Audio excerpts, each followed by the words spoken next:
بتقولك انا مش محتاجة شهرة.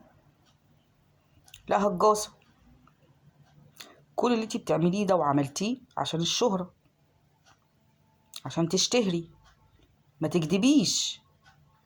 كل اللي انتي عملتيه والفيديوهات اللي كنتي بتطلعيها والحاجات اللي الغريبة علينا اللي هي بعيدة عن مجتمعنا، اللي كنتي بتعمليها عشان تشتهري.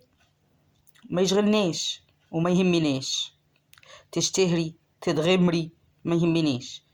بس اللي انا عايزه اقوله لك، يعني ملكيش دعوه بربنا لو سمحتي. ما تقحميش اسم الله في تصرفاتك. ملكيش دعوه بيه. انت وصلتي، انت بتقولي وصلت للعالميه، معرفش عالميه ايه اللي انت وصلت لها دي.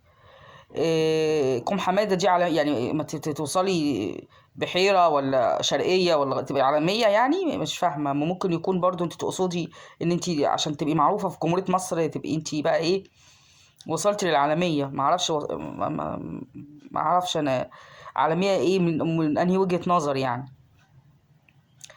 فما تقوليش بفضل الله، ما تقوليش بفضل الله عليا. خسئتي، فشرتي، مش بفضل الله.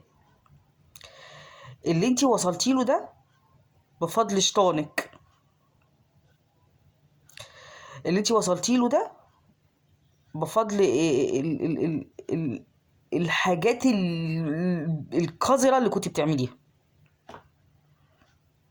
بس احنا في زمن تافه. الشباب بيتفرجوا على كل التفاهات، بيتفرجوا على كل التفاهات، وبيتفرجوا على كل الافلام والمواضيع اللي مش كويسه. بيتفرجوا.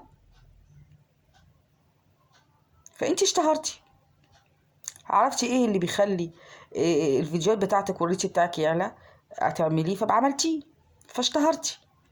شهرة رخيصة يعني، مش بفضل الله بقى، لان ربنا ما يرضاهوش اللي انت عملتيه. ربنا ما يرضاهوش اللي انت عملتيه.